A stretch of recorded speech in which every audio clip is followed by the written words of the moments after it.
On se retrouve à nouveau pour les maths. Donc on commence par les petits rituels et aujourd'hui c'est comme hier, on travaille sur l'ordre de grandeur. Cette fois-ci c'est pas sur les longueurs, c'est sur le poids. Donc 3 images. Je te laisse les regarder. Ça c'est un éléphant, ça c'est un fluo, un surligneur, un feutre, on peut l'appeler comme on veut. Et ça c'est un homme. Donc tu vas devoir réfléchir et essayer de les ranger du plus léger, donc celui qui est le plus léger entre les trois, au plus lourd. Et si tu es en CE1, j'aimerais bien que tu me dises quelle unité de mesure je dois utiliser. Est-ce que je dois utiliser le gramme ou le kilogramme? Et enfin, essaye de me dire combien pèsent à peu près ces objets. Donc je te laisse cliquer sur pause et appuyer sur play quand tu auras une petite idée de la réponse. Alors le plus léger c'est le stylo. Le stylo il pèse moins de 10 grammes. Donc c'est très léger un stylo. Ensuite, l'homme. Donc un homme, ça pèse entre 50 et 150 kg. Donc là, c'était des grammes. Là, on est passé au kilogramme. Donc déjà, l'homme, il est beaucoup plus lourd que le stylo. Et le dernier, c'est l'éléphant. Alors l'éléphant, il pèse entre 3 et 6 tonnes. Donc c'est très très lourd.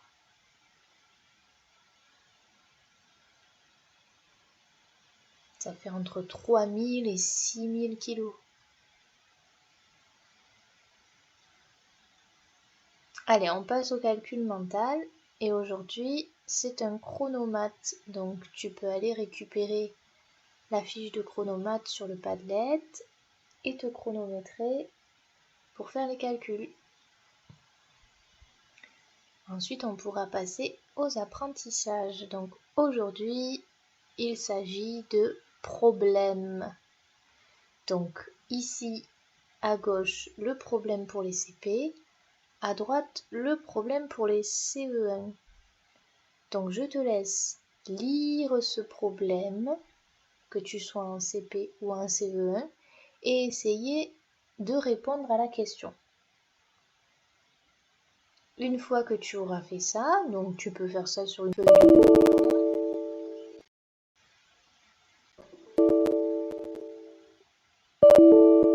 et bien tu pourras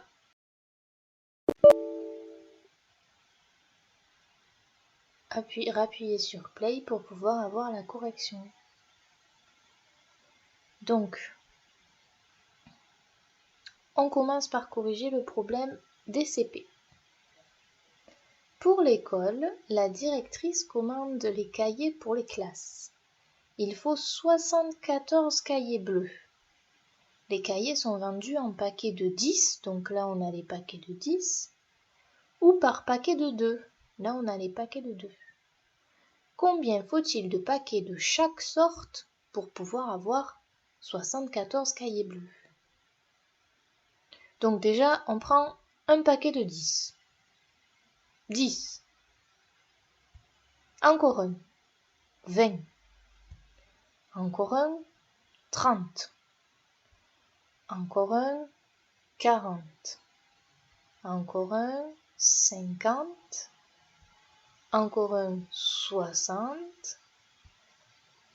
Encore un. 70. Bon, si j'en rajoute un, ça fait 80. Mais là, on n'en veut que 74. Donc déjà là, on a 70. On en rajoute 2, ça fait 70, 71, 72.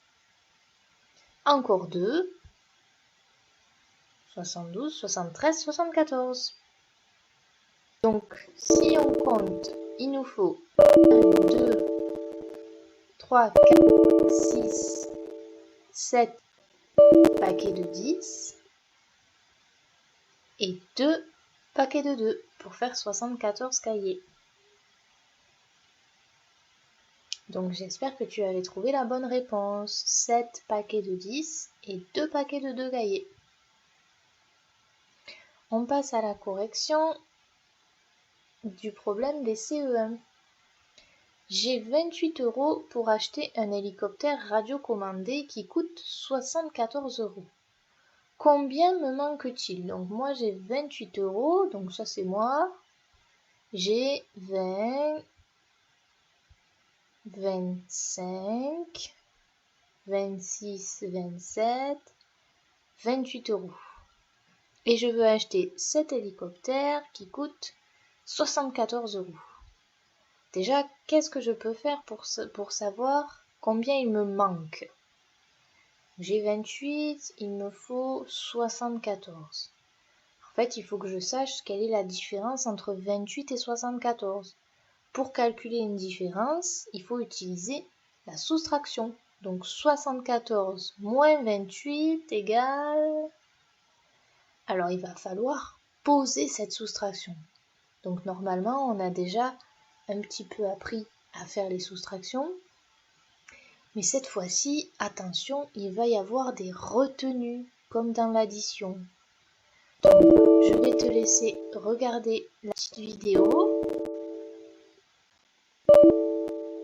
qui t'apprend à faire des soustractions à chaque retenue.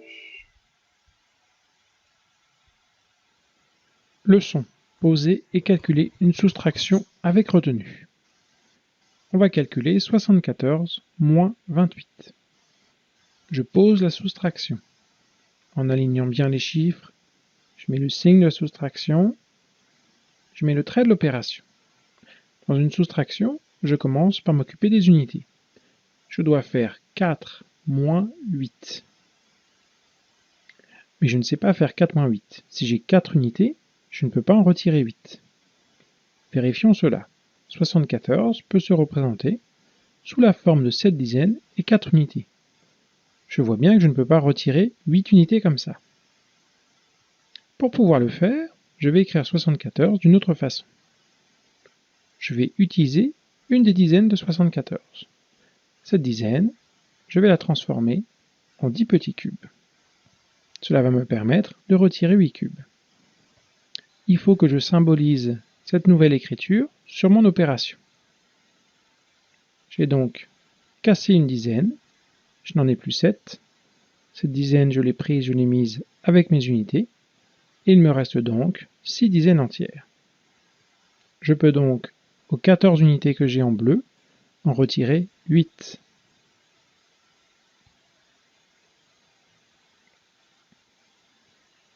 J'en ai retiré 8, il m'en reste 6.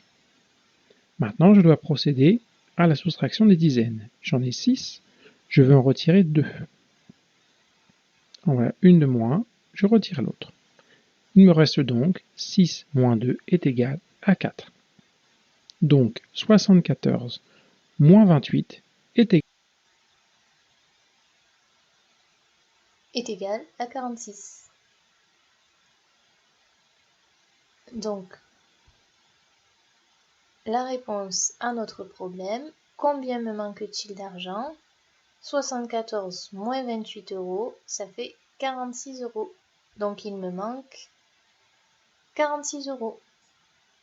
Voilà, j'espère que tu as compris la technique de la soustraction avec retenue, mais ne t'inquiète pas si tu n'as pas compris, on va revoir ça plus tard et un peu plus précisément. Donc ne t'inquiète pas si tu n'as pas tout compris, on le reverra un peu plus tard.